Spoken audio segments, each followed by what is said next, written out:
ଭାଇଙ୍କର ସିଦ୍ଧ ପୁରୁଷ ତାଙ୍କର ପୂର୍ଣ୍ଣଚନ୍ଦ୍ର ମହାପାତ୍ରଙ୍କର ବା ଉପାଧି ଚୈତ୍ୟ କବି ଭାଇ। ନେକ୍ସଟ ଭୁଲ କରିବ। ହଉ, ପ୍ରସଙ୍ଗକୁ ଆମେ ଯିବା। ପ୍ରସଙ୍ଗକୁ ଯିବା ପୂର୍ବରୁ ମୁଁ ପୁଣି ପ୍ରଶ୍ନ ପଚାରିବି। ସାଧାରଣ ସାହିତ୍ୟର ଗ୍ରାମାରରେ ଶବ୍ଦର ସଂଜ୍ଞାଟି କ'ଣ? ଶବ୍ଦ ବୋଲେ କ'ଣ?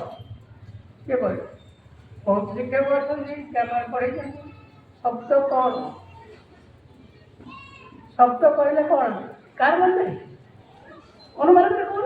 ଶବ୍ଦ ବୋଲେ କ'ଣ?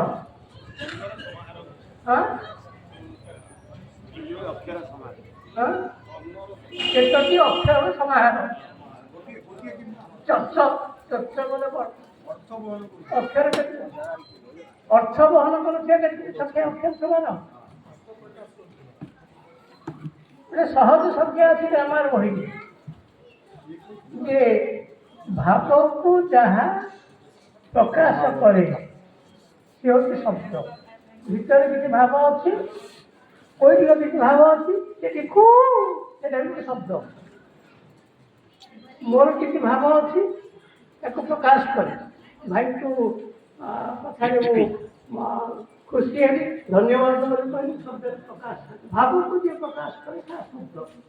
କିନ୍ତୁ ଶ୍ରୀ ଅରବିନ୍ଦଙ୍କ ସାହିତ୍ୟରେ ଶ୍ରୀ ଅରବିନ୍ଦ କହିଲେ, ଯେତେବେଳେ ଶ୍ରୀ ଅରବିନ୍ଦ କୁହାଗଲା ଯାହା ଭାବକୁ ପ୍ରକାଶ କରେ ତାହା ହେଉଛି ଶବ୍ଦ, ଶ୍ରୀ ଅରବିନ୍ଦ କହିଲେ ଏହାର ବେଳେବେଳେ ବ୍ୟତିକ୍ରମ ହୁଏ। କିଛି କିଛି ଶବ୍ଦ ଥାଏ ଯେଉଁ ଶବ୍ଦ ଶୁଣିଲେ ଭାବ ମହାଭାବ ପ୍ରକାଶ ହେଇଯାଏ। ଏ ଶବ୍ଦ ସାହିତ୍ୟିକ ମାନଙ୍କ ପାଖରେ ନଥିଲା। ସେ କହୁଥିଲେ କିଛି କିଛି ଶବ୍ଦ ଥାଏ, ଶବ୍ଦ ତ ହେଲା ଭାବକୁ ପ୍ରକାଶ କରେ ଶବ୍ଦ। କିନ୍ତୁ ଶ୍ରୀ ଅରବିନ୍ଦ କହୁଛନ୍ତି କିଛି କିଛି ଶବ୍ଦ ଥାଏ, ପୋଟେନ୍ସିଆଲ ୱାର୍ଡ, ଶକ୍ତିଶାଳୀ ଶବ୍ଦ ଥାଏ ଯେଉଁ ଶବ୍ଦ ଶୁଣିଲେ ଭାବ ପ୍ରକାଶ ହେଇଯାଏ।